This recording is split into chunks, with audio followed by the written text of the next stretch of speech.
City cable. Gita satsang సేవా సమితి 16వ వార్షికోత్సవంలో భక్తుల సందేహాలను తీర్చిన శ్రీ శ్రీ శ్రీ డాక్టర్ ఆదిత్య పరాశ్రీ స్వామి. గీతా సత్సంగ్ సేవా సమితి 16వ వార్షికోత్సవంలో భాగంగా 3వ రోజు తాండూరు పట్టణంలోని ఆర్యవైశ్య ఓపెన్ ఆడిటోరియంలో బుధవారం సాయంత్రం శ్రీ శ్రీ శ్రీ డాక్టర్ ఆదిత్య పరాశ్రీ స్వామి పాల్గొని భక్తులకు పలు విషయాలపై గల సందేహాలను తీర్చారు. నారాయణపేట జిల్లా బిజ్వార్ గ్రామంలో గల అంబా త్రయక్షేత్రం పీఠాధిపతి శ్రీ శ్రీ శ్రీ డాక్టర్ ఆదిత్య పరాశ్రీ స్వామి మాట్లాడుతూ చిన్నపిల్లలు అనారోగ్యానికి గురైతే కొందరు తాయితలు కడతారని, శాస్త్రయుక్తంగా తాయితలు కట్టాలి కానీ తమ ఇష్టానుసారం ఎక్కడంటే అక్కడ చిన్నారులకు తాయితలు కట్టనివ్వరాదని వాటి గురించి వివరించారు. విదేశీయుల అలవాట్లు మనకు వచ్చాయని, మన భారతదేశం సనాతనమైనదని, మన భారతదేశంలోని సనాతనాన్ని ప్రతి ఒక్కరూ కాపాడాలని కోరారు. అమ్మవారికి జంతువు బలి ఇవ్వకూడదని, అది మన సాంప్రదాయం కాదని స్వామివారు వివరించారు. ప్రతి ఒక్కరూ ధర్మాన్ని పాటించాలని, ధర్మాన్ని కాపాడాలని సూచించారు. ఈ కార్యక్రమంలో గీతా సత్సంగ్ సేవా సమితి సభ్యులు, ఆర్యవైశ్య సంఘం ప్రతినిధులు, ఆర్యవైశ్య మహిళా సంఘం ప్రతినిధులు తదితరులు భారీ సంఖ్యలో పాల్గొన్నారు.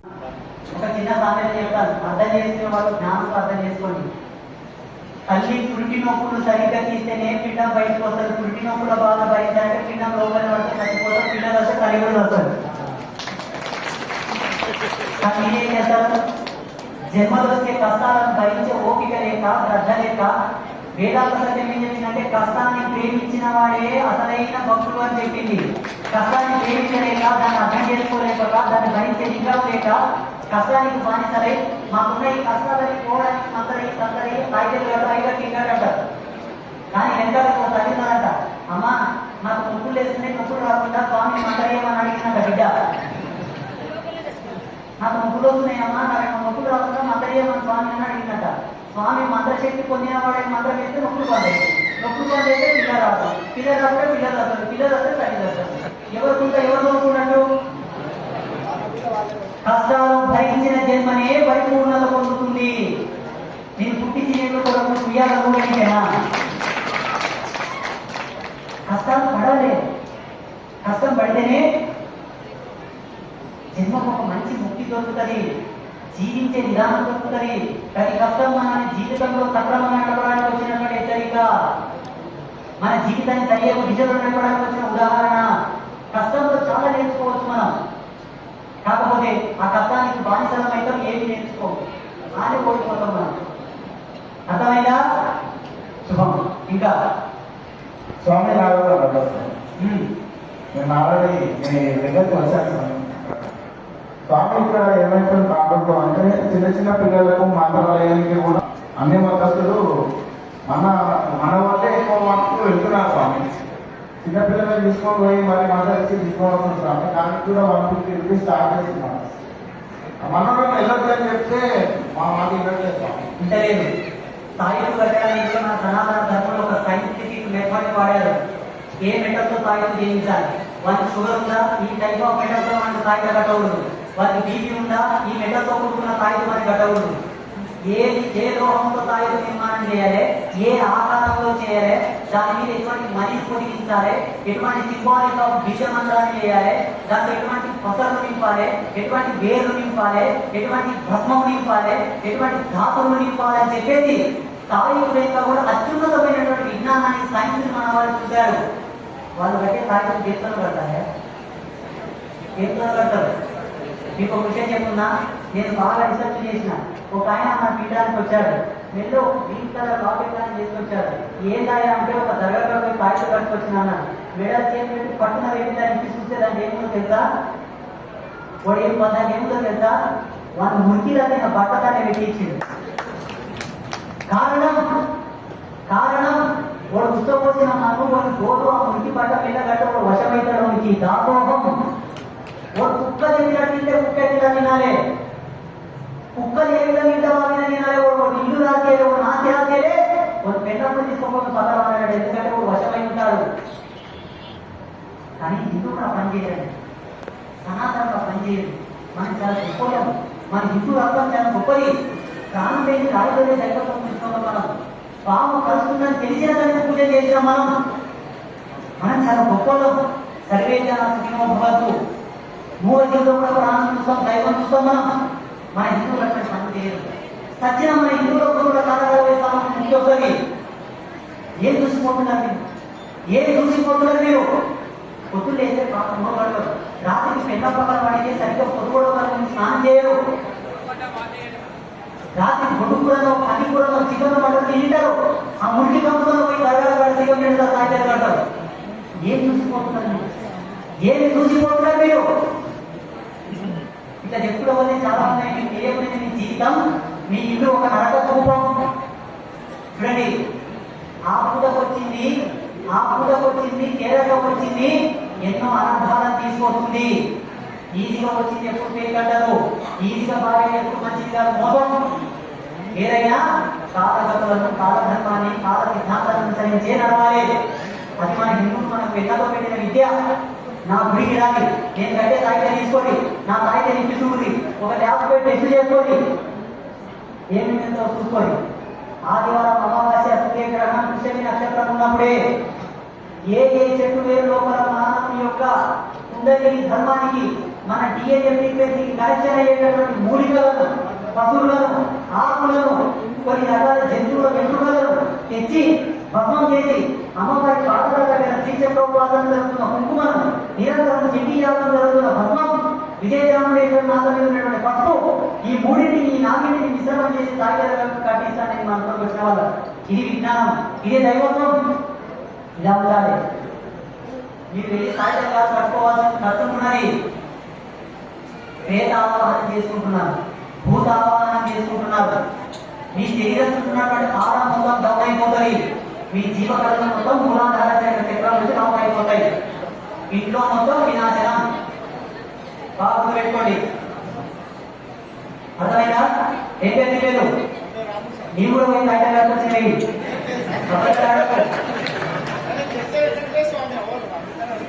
ఇంకా స్వామి ఇక్కడ నుంచి ఒక ధర్మ సంఘం స్వామి ఎక్కడ ఉన్నాయా? చావు ఎంతో మంగళకరం అంటున్నారు కదా, మరి 6 నెలల వరకు 12 నెలల వరకు ఏది ముట్టుకోవద్దు, ఏ పూజ, ఏ యాగం చేయొద్దు అంటున్నారు. మరి దీన్ని ఎంతవరకు తీవ్రంగా ఖండిస్తారని అక్కడ నుంచి ప్రశ్న వచ్చింది స్వామి. చావు కూడా మహామంగళకరమైంది. చావులో ఒక మహాయజ్ఞాన్ని మనం చూడవచ్చు. కావాలంటే మైకానిక ఘాట్కి వెళ్ళండి, హరిశ్చంద్ర ఘాట్కి వెళ్ళండి, కాశీకి వెళ్ళండి. నిత్య యజ్ఞ కర్తృత్వం జరుగుతున్నటువంటి ప్రదేశం అది. చావు మంగళకరమే, మీకు తెలియదు.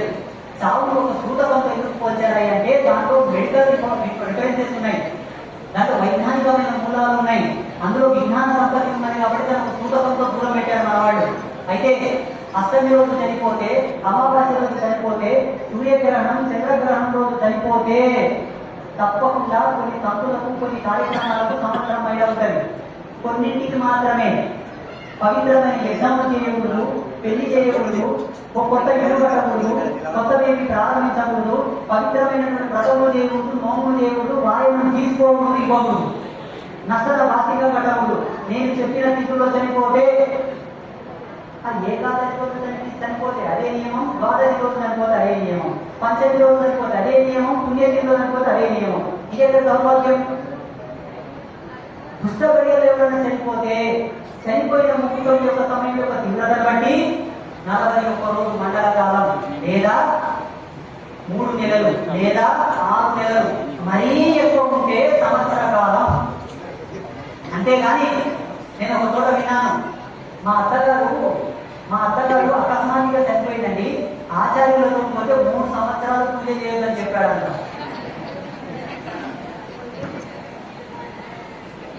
ఇది ఇస్తున్నా నేను సమాజంలో.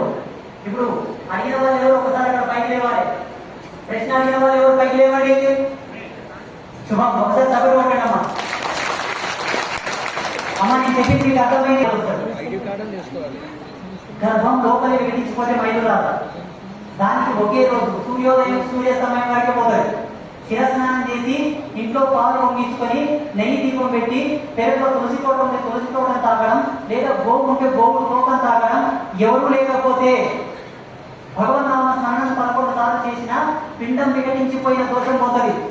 యోని నుండి పిండం బయటపడిందంటే వృద్ధుడైనటువంటి ముసలివాడు చనిపోయినా ఆయా సమయాన్ని ఆయా గడియలను బట్టి దోషాలు వస్తుంటాయమ్మా.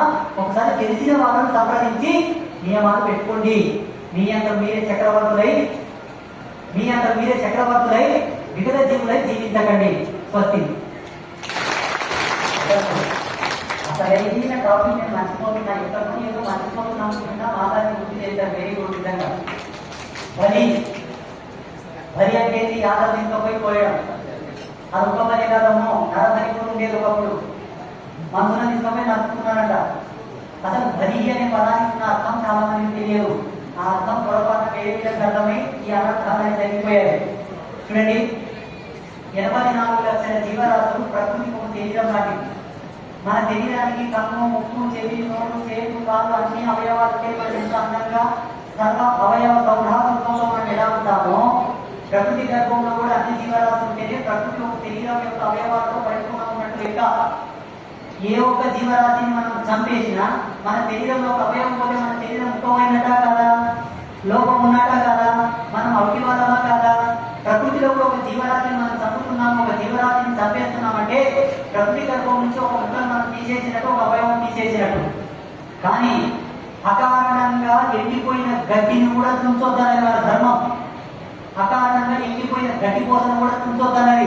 అటువంటిది పంచప్రాణ సంయుక్తమైనటువంటి ఒక జీవిని తీసుకెళ్లి భగవంతుని చెంతను బలిపడడం ఏంటి? అజ్ఞానం కాకపోతే మేకను బలిపడం, దున్నపోతును బలిపడం, అజమును బలిపడం, కోటిని బలిపడం, పొట్టేరును బలిపడం, మనిషిని బలిపడం, ఇవి శాస్త్రంలో ఉన్నవే. అర్థాలు లేదు. యథార్థంగా ఒక పదార్థాన్ని తీసుకెళ్లి ఖండనం చేయడం కాదు. అది జ్ఞానంతో ఖండనం చేయాలి, భావంతో ఖండనం చేయాలి, మంత్రంతో ఖండనం చేయాలని దాని యొక్క అర్థం. అంతేగాని వ్యవహార ఖండనం కాదని. అయితే ఇక్కడ గొల్లను మేకలను కోసే సాంప్రదాయం ఎక్కడి నుంచి గురుదేవా అంటే దానికి చక్కటి ఉదాహరణ. పొరిగింటి పుల్ల వచ్చే అనే సామెతని వినారా? మన వాడి ఏం చెప్పినా మనకు ఇంకెక్కదు. మన గొప్ప పేదవాళ్ళం కదా హిందువులం. ఎవడో పిచ్చగాడు తిని ఈ దేశంకి వచ్చి అక్కడ పంటలు పండవు, అక్కడ సరియం నీళ్ళ లేదు. మన దేశంలో 6 ఋతువులకు 3 కాలాలు సస్యశామనంగా మన దేశంలో 360 పంటలు పండుతున్నాయి. మనకు అనేక జీవనాలు మన దేశంలో ఉన్నాయి.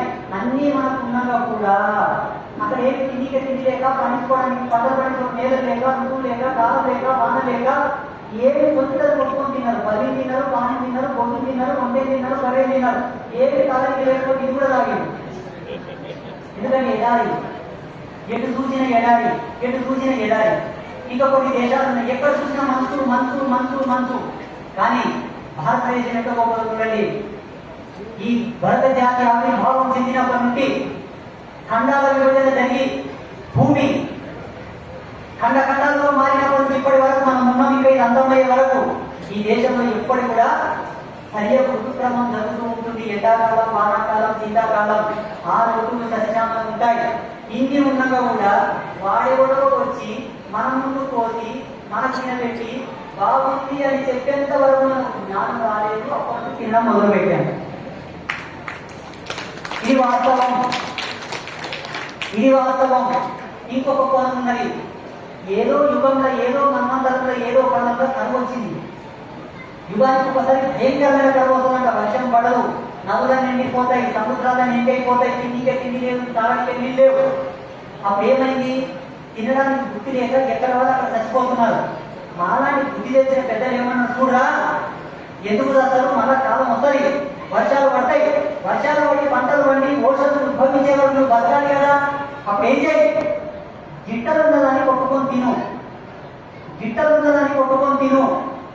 గిట్టలు వేటి ఉంటాయో వాటిని కొట్టుకొని తిను. అమ్మాంతా పోయి కొంచెం సంపే ఒక పాపం తగ్గుతుంది. సర్వకర్మలను, సర్వధర్మాలను స్వీకరించేవాడిని నేనున్నాను కాబట్టి నా ముందర ఎత్తి జడగ గుప్పించి నోటి నీళ్ళు పోసి పోసుకొని తిను. నా ముందర తినకు, దూరం పోయి తిను. ఎంతవరకు? వర్షాలు పడి కాలమై పంటలు పండే వరకే. తర్వాత మనం పక్కపీడని చెప్పిండ్రు. ఇది ఒక కోణం. మాంసాహారం మన జీవితంలో ప్రవేశించడానికి తిండిక తిండి లేని వారు మనకు తిండ్రు, మనకు తిండి లేక మనం అలవాటు చేసుకున్నాం అని పెద్దలు చెప్పగానే భగవంతుని ముందర జన్మ చూపించి దూరం తీసుకుపోయి పోసుకొని తిని నీకు పాపం తగలన్నారు. ఎంతవరకు? కొంతవరకే. మనం ఏం చేసినాం? బాగుందని చెప్పి ఇప్పటికీ ప్రారంభంగా ఉంచుకున్నాం. అర్థమవుతుందా? ఇకపోతే యజ్ఞంలో బలివ్వడం, పూజల్లో బలివ్వడం, ఇవన్నీ బలి సమర్పణలు వేరు. దీంట్లో మంత్రయుక్తమైన బలి వేరు, భావయుక్తమైన బలి వేరు, జ్ఞానయుక్తమైన బలి వేరు. మీరు తెలియ దీని గురించి తెలిసిన వాళ్ళు చెప్పి వినడమే శిరోధార్యం. అయితే గురుదేవ, ఇప్పుడు గ్రామ దేవతలకు మేము గొర్రెల మేకలు పోయేదా వద్దా? సరే వచ్చిందలే చెప్పండి. బలి ఎలా ఇవ్వాలంటే అమ్మవారికి చక్కగా బోనం చేయండి. బెల్లంతో చేసిన అన్నం వండి అమ్మవారికి నివేదన చేయండి. నివేదన చేసినప్పటికీ అమ్మవారికి తిప్పి కొట్టండి. కొట్టిన తర్వాత ఈ పచ్చి ఇక్కడ పెట్టాలి, ఈ పచ్చి ఇక్కడ పెట్టాలి, అదుపు కలుపు చేయాలి. ఒకే కోణంలో పెట్టకూడదు, రావస్తుంది. గుమ్మడికాయ కొట్టిన తర్వాత టెంకాయ కొట్టాలి, దాన్ని కూడా అదుపు కలుపు చేయాలి. కొట్టిన తర్వాత నిమ్మకాయ, నిమ్మ పండు కాదు, గ్రీన్ కలర్ నిమ్మకాయ, బాగా పెట్టుకోండి. ఎల్లో కలర్ ఉన్నది పనికిరాదు, అది ఉదంతో సమానం. నిమ్మకాయ సుడిలో చాపు పెట్టి 2 భాగాలు చేసి ఒక పచ్చికడి ఒక పచ్చిగా వాడేస్తే 100 యాభలు నువ్వు అమ్మవారి వచ్చిన పుణ్యం నీ అప్పట్లో పడుతుంది. ఇది పరమ పవిత్రమైనటువంటి శ్రీ విద్యాలో చెప్పినటువంటి బలి సమర్పణ. వేదాంత సత్యం, మంత్రజ్ఞానం, తంత్రజ్ఞానం, వేద జ్ఞానం అంతా మేము తెలిసే మాట్లాడుతున్నాం. తెలియని వాళ్ళు ఎవరైనా ఉంటే వాళ్ళని నేను మాట్లాడతాను. అర్థమైందా? వారికి ఏమైనా సేవ చేయాలంటే నేను చెప్పిన పద్ధతులు చేయండి. అనవసరంగా గొడ్డం కోసి మేకలు కోసి మీ ఇంటికి కుదురు తేపండి. పెద్దలు ఏమనుకుంటా, కొట్టినోనికి కొట్టు తప్పవు, తిట్టినోనికి తిట్టు తప్పవు. ఎవరు ఏమి ఇచ్చుకుంటారో అదే పుచ్చుకుంటారు. ఇది ప్రకృతి యొక్క సిద్ధాంతం. పర్యావరణ సిద్ధాంతంలో ఉండేటటువంటి న్యాయస్థానం ఇది ఒకటే. పర్యావరణం అంతా ఒక దర్పణం వంటిది. నువ్వు ఏమి చూస్తావో అదే కనబడుతుంది. నువ్వు ఎన్ని ఆటలు వచ్చినావో అన్ని నీ వంశం మీద గుర్తు తీసుకుంటాడు దేవుడు. చక్రవర్తితో సహా గుర్తు చేస్తాడు, గుర్తు పెట్టుకోండి. అందుకే అటువంటి అన్యాయం నేను చేయదు, అటువంటి పాపం నేను మూట కట్టుకోదు. ఇంతకుముందు చెప్పిన హిందువు అనేవాడు ప్రత్యక్షంగా పరోక్షంగా 2 రకాలుగా ముక్తి పొందుతాడు. మనం ఏంటంటే వేదాత్మలుగా మారం, మనం ఎప్పుడు దయ్యాలంగాము, మనం ఎప్పుడు భూతాలంగాము. ఎందుకో తెలుసా? ధర్మం మనకి ఇచ్చినటువంటి హక్కు. మనకు హక్కు ఉంది. ఉంటే పుట్లు చేయడం, అవి చేయడం, ఇవి చేయడం, అది ఏంటి అనుకున్నారు? ఎత్తిన ఈ జన్మకు ఏ వయసులో జరగవలసిన శుభకార్యం ఆ వయసులో జరుగు. మరి ఏ క్షణమైన చచ్చిపోకుండా పరిపూర్ణుడై స్వర్గం వెళ్ళాలని మనకి ఇవన్నీ పెట్టారు మన వాళ్ళు. ఎల్కేజీ చదివడానికి ఒకే పుస్తకం, ఒకే పథకం ఇస్తారు. పిహెచ్డీ చేసేవానికి జట్టి పుట్టులు ఉంటాయి. అందుకే మన ధర్మం పిహెచ్డీ. మనకి ఎన్ని గ్రంథాలున్నాయి, వాళ్ళకి ఏం లేవు. ఇంకా నేర్చుకో ఉన్నారు, ఇంకా చదువుకుంటున్నారు ఇప్పుడు. అందుకే ఒకే బుక్కు. ఇంకొకటి అంటారు ఒకే దేవుడు, ఒకే దేవుడు, ఒకే దేవుడు. మీకు మీరేం మాకు జ్ఞానం చెప్పాల్సిన అవసరం లేదు. మా ధర్మమే చెప్తుంది బ్రహ్మం ఒకటే, పరబ్రహ్మం ఒకటే. బ్రహ్మం ఒకటే అన్నది ఎంత సత్యమో బహుధా అన్నది అంతే సత్యం. మాకు జ్ఞానం నేర్పాల్సినటువంటి అవసరం మీరు లేదు. అలాగే కళ్ళు మూసుకున్న గుడ్డివానికి ఒకే వర్ణం. ఎందుకంటే కళ్ళు వెళ్తే కాబట్టి అంతా నల్లగా అనిపిస్తుంది. కళ్ళులోనికి చూడగలిగిన వానికి నువ్వు చూడగలిగిన ఒకటే అంటే ఎట్లా? అప్పుడు నీ బుద్ధి లోపం తప్పిస్తే చూపు లోపం కాదు. అర్థమైందా? వాళ్ళకి కనిపెట్టడానికి మనసు లేదు, శోధించడానికి ఓపిక లేదు, స్వీకరించడానికి హృదయం లేదు. అందుకే వాళ్ళు ఒకదాంతో కనిపెట్టుకున్నారు. మీకేం పోయే కాలం వచ్చింది? లేకపోతే వేదాంతాలతో మాకు నేర్పుతున్నారు. ఈ రోజంలో మీకు మంచి జ్ఞానం, మంచి నేర్పడి వచ్చిందని నేను అనుకుంటున్నా. వచ్చిందా లేదా? ఇదే చెప్పండి. ఒకవేళ వస్తే నీవు శివ భక్తుడవా పూజించుకో, విష్ణు భక్తుడవా పూజించుకో, దత్తాత్రేయ భక్తుడవా పూజించుకో, స్వామి భక్తుడవా పూజించుకో. సభ్య సమాజంలో వచ్చినంత వరకు నీ ఎవరైనా పూజించుకో. వచ్చాక మనమంతా భరతమాత బిడ్డలం. భరతమాత బిడ్డలం. శివాలయం దాడి జరిగినా కాపాడాలి, విష్ణు ఆలయం దాడి జరిగినా కాపాడాలి, అమ్మవారి ఆలయం దాడి జరిగినా కాపాడాలి, నదులకు అవమానం జరిగినా కాపాడాలి, గోవుకు అవమానం జరిగినా కాపాడాలి, సాధువులకు అవమానం జరిగినా కాపాడాలి. మీరు కాపాడాలి, ఎవరు కాపాడాలి? చూడండి, చాలా మంది ఏమంటారంటే మీకు కూడా క్లారిటీ రావాలని చెప్తున్నా. ఎందుకంటే మీరు క్లారిటీ ఉంటేనే మా ఇంట్లో ఒక బలం. ఏమంటారు? ఈ భారతదేశం మాది అంటారు ఒకరు, ఈ భారతదేశం మాది అంటారు ఇంకొకరు. ఇటు క్రైస్తవులు ముస్లింస్. కానీ ఒక విషయం బాగా గుర్తుపెట్టుకోండి, ఈనాడు ముస్లిం మత పెద్దలు కానీ ముస్లింస్ కానీ వాళ్ళ మత విశ్వాసాలను తెలియపరచుకోవడానికి, వాళ్ళ మత విశ్వాసాలను వ్యక్తపరచుకోవడానికి ఎక్కడ వెళ్ళాలి? మక్కా మదీనాకి వెళ్ళాలి. అది ఎక్కడ ఉంది? సౌదీ అరేబియా ఉంది. అలాగే క్రైస్తవులు కూడా వాళ్ళ మత విశ్వాసాలను వ్యక్తపరచుకోవడానికి, వాళ్ళ దేవుడిని కొలుసుకోవడానికి ఎక్కడ వెళ్ళాలి? వాళ్ళ మత కేంద్రం ఎక్కడ ఉంది? జెరూసలేంలో ఉంది. అవునా? కానీ ప్రపంచ వ్యాప్తంగా ఉండేటటువంటి హిందూ అనేవాడు గంగా నదిలో మునగాలంటే ఎక్కడ రావాలి? విశ్వనాథుని దర్శనం చేసుకోవాలంటే ఎక్కడ రావాలి? శ్రీ వెంకటేశ్వర స్వామిని మొక్కాలంటే ఎక్కడ రావాలి? ఇప్పుడు ఆ దేశంకి వస్తున్నప్పుడు ఈ దేశం అలా ఇదా? మేమందరం ఈ దేశంకి వస్తున్నప్పుడు ఈ దేశం మాదా నీదా?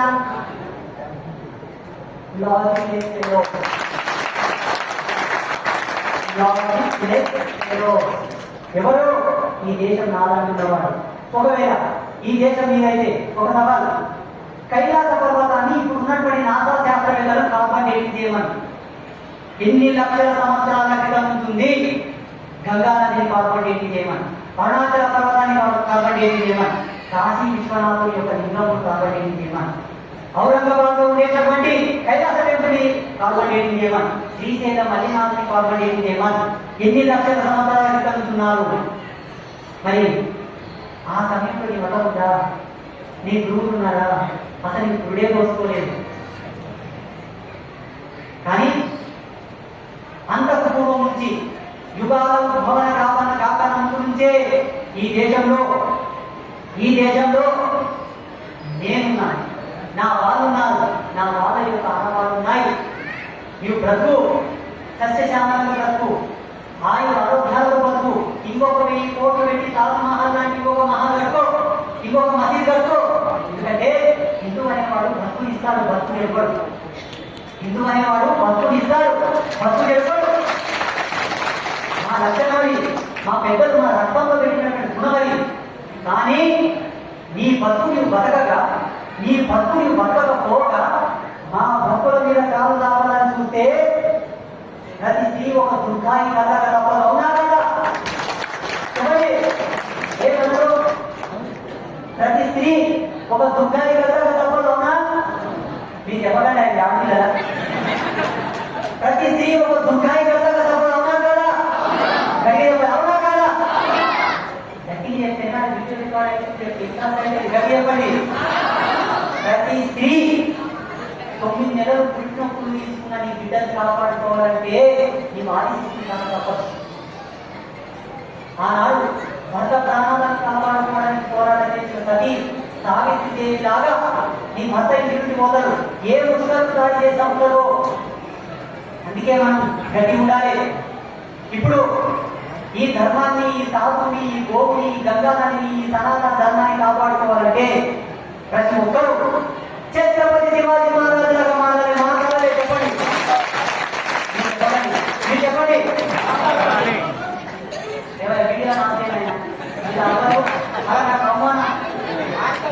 వీడియో చూస్తారు ఏమంటారు?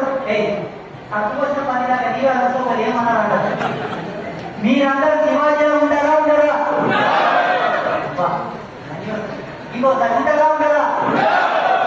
పంపవరు. ఇంకా ఈ రోజుకి రోజు చచ్చిపోయినాక